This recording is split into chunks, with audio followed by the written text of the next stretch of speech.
So next is Knocklock, who says, did Philo interpret branch as being about the Logos? Was branch a meme about the Messiah? Did Paul introduce the connection between the Logos and Jesus Christ, or was that earlier? The second question is hard to answer because it depends on what. Oh, I see what you mean.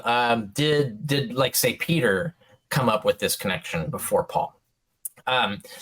So that's the second part first because that's easier. The answer is I think yes, and I think most scholars would say that. I think there's a huge. I actually cite a bunch of the literature on the pre-Christian Jesus in my controversial things that are now mainstream article, which I wrote like just a month ago. I have a whole section on the pre-Christian Christ, and it's huge. Like tons of scholars have published peer-reviewed studies that agree that this goes back to the beginning.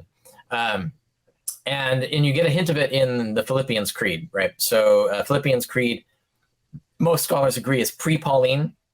Paul is repeating a creed that was circulating amongst the Christian groups, that he didn't invent it. And so it does predate him.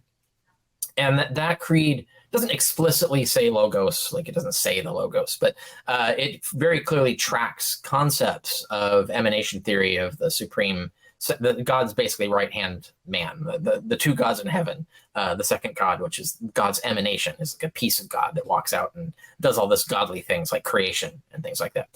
Paul refers to, just without argument, that Jesus he was the creator. So Jesus created at the behest of God. Paul says that without controversy, like he never argues for it, which means that he probably didn't come up with it. It's probably he thinks everybody just knows this, right? Like it's just common knowledge, right? That so that suggests that predates Paul and so on.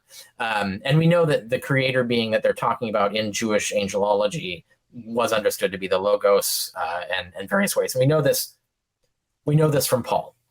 Philo, sorry, we know this from Philo, and Philo talks about it. And it's very clear that Philo talks about it as if it's just like he doesn't have to argue for it. It's not a surprising thing. He just relates it as, oh, everybody knows this. He didn't say everybody knows this, but he's like acts like that's the case.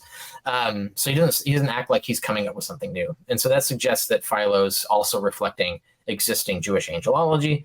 Also, Philo could be writing in the 20s, like before the 30s when Christianity originates, or at least some of his stuff. So anyway, the point being is I'm pretty sure, and it's debated in the field, but I think there's a lot of scholars who agree that from the very beginning, and beginning we'd say like from the moment that they thought Jesus rose from the dead, at least, if not before, they were assuming that Jesus was this Logos figure, which is the firstborn son of God who effected creation at his behest, and the high priest of God's celestial temple, and had all these attributes that are assigned to Jesus. So he's the image of God and all this other stuff.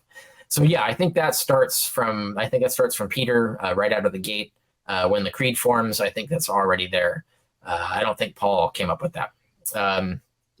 Regarding the branch, so that's complicated.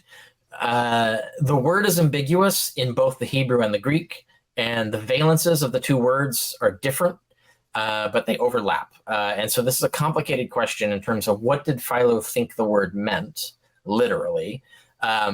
When he writes about it, he seems to think it means something about rising up, growing, because he uses puns, verbal puns that imply that's how he understands it.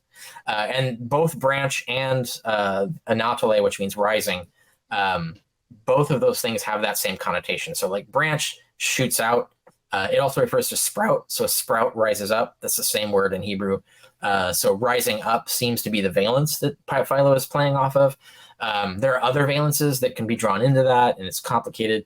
If you're really interested in a deep dive on the Hebrew and Greek behind this messianic term, there's an article cited. So which article? It's in a comment on, I can't remember which article, one I wrote recently. It might be the controversy one.